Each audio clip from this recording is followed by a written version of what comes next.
നീ മറ്റേ യൂട്യൂബ് എടുത്ത് യൂട്യൂബാ കഴിഞ്ഞ തവണ ദുബായിൽ പോയിട്ട് മാനിനെ കറി വെച്ചിട്ടുണ്ടായിരുന്നു. ഇത്തവണ നമ്മൾ വിയറ്റ്നാം വരെ പോവാണ് ഇത് കറി വെക്കാൻ വേണ്ടി. കാരണം ഇത് നമുക്ക് ഇവിടെ നാട്ടിൽ ഉപയോഗിക്കാൻ പറ്റില്ല. തരക്കടില്ലല്ലോ, ഓൻ ചരിത്രം ആവർത്തിക്കാണല്ലോ.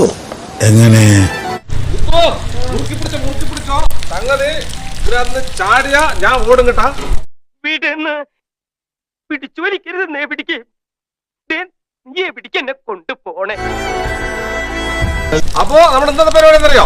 ഇതിനകത്തിരിക്കുന്ന സാധനത്തിന് നമ്മൾ കറി വെക്കാൻ വേണ്ടി പോകട്ടാ. ഒരു കറിയും വെക്കണം, ഒരു അച്ചാറും ഉണ്ടാക്കണം. അതാണ് നമ്മുടെ ലക്ഷ്യം. എന്തിനാ നിങ്ങൾ നാട്ടുകാരെ കൊണ്ട് വെറുതെ പറയിപ്പിക്കുന്നത്? വിശ്വാസങ്ങൾ മരിച്ചു മണ്ണടിഞ്ഞ ആ സ്ഥലത്ത് കെട്ടുകഥകൾ പറഞ്ഞുകൊണ്ടേയിരുന്നു. അപ്പൊ നമ്മള് ഒരു പാമ്പിനെ ഒരാളുടെ അടുത്ത് ഇവിടെ പറഞ്ഞ് സംസാരിച്ചിട്ടുണ്ട്. അപ്പൊ ഇങ്ങനത്തെ ഒരു കൊട്ടയിലിരിക്കുന്ന സാധനം എന്താണെന്ന് നിങ്ങൾക്ക് അറിയാമല്ലോ. നമ്മൾ വഴിയരിയിലൊക്കെ കണ്ടിട്ടുണ്ടാവും പല ആളുകൾ ഇതിങ്ങനെ കൊണ്ടുവരുന്നത്. ഈ നമ്മൾ കുറെ കാലം കഴിച്ചാൽ ഇങ്ങനെ കഴിച്ചോണ്ടിരുന്നാലേ ബോറടിക്കും. തേരനെ തിന്നണ നാട്ടിൽ പോയാൽ അവിടുത്തെ നടുക്കഷ്ണം കഴിക്കുന്നതാണ് വീട്ടിലൊക്കെ പറയാറുള്ളത്. അപ്പൊ ഇതിന് നമ്മള് അച്ചാറോ അല്ലെങ്കിൽ കറിയോ ഉണ്ടാക്കാൻ പറ്റും. രണ്ടും നമുക്ക് ഉണ്ടാക്കാം.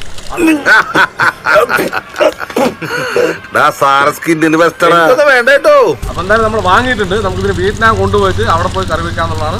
ഇനിയിപ്പോ ചേട്ടന്റെ കാര്യം പോക്കാം. എന്തായി അപ്പൊ ഞാൻ തുറക്കാൻ വേണ്ടി പോണ്.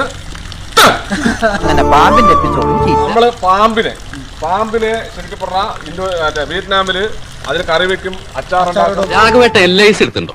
ഇല്ലെങ്കിൽ വേഗം എടുത്തോളൂ, വലിയൊരു തുഴയ്ക്ക്.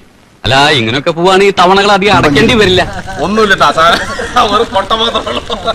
എന്റെ പറയീസ, എന്റെ ഗതി ഇങ്ങനെയായി.